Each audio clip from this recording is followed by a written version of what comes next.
teman-teman, perkenalkan nama saya Berliana Sucimata Putri, nomor absen 11 dari 11 MIPA 2. Nah, saya di sini akan melakukan percobaan koloid kimia kelas 11. Sebelum kita melakukan percobaannya, kita perlu kenali dulu, kita perlu tahu apa sih itu koloid. Koloid merupakan campuran dari dua zat atau lebih yang tersebar secara merata dengan ukuran partikel terdispersinya antara 1 hingga 1000 nanometer.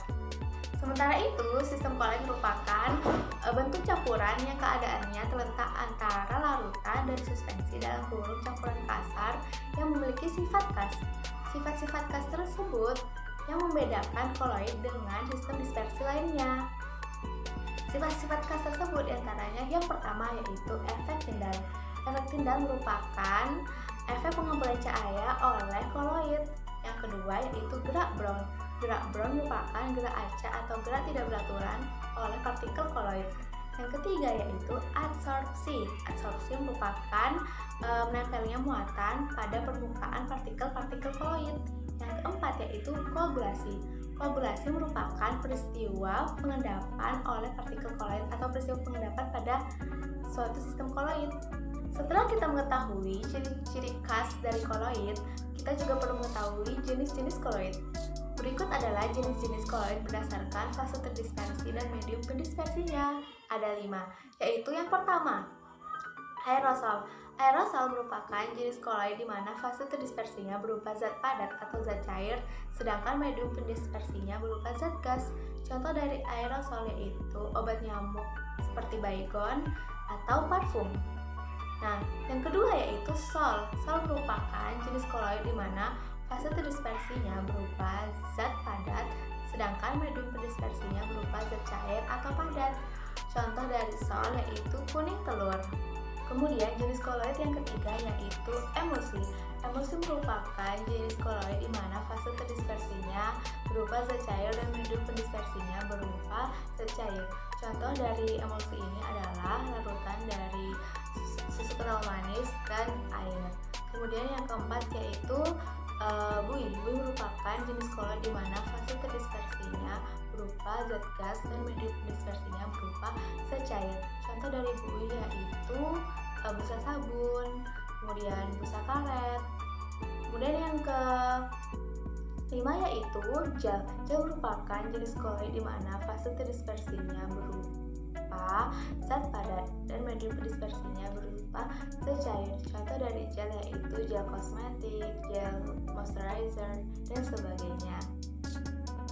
Kemudian selanjutnya setelah kita mengetahui tentang koloid, sekarang kita akan melakukan pencobaannya. Nah, pencobaan yang kita akan lakukan adalah membandingkan dua larutan, apakah larutan tersebut merupakan larutan koloid atau bukan. Nah, mari kita simak. Nah, alat dan bahan yang kita gunakan yaitu yang pertama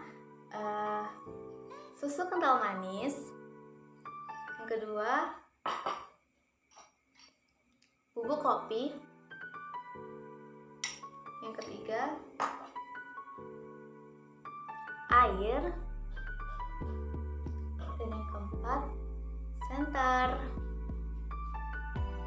Kemudian langkah-langkah yang pertama yaitu tuangkan air ke dalam gelas berisi susu kental manis dan kopi.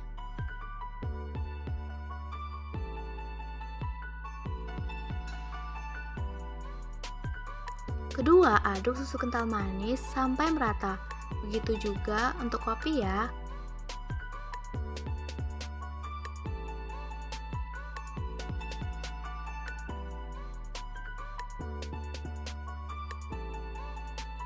Diamkan 4-5 menit. 3. Senter ke arah larutan susu dan kopi.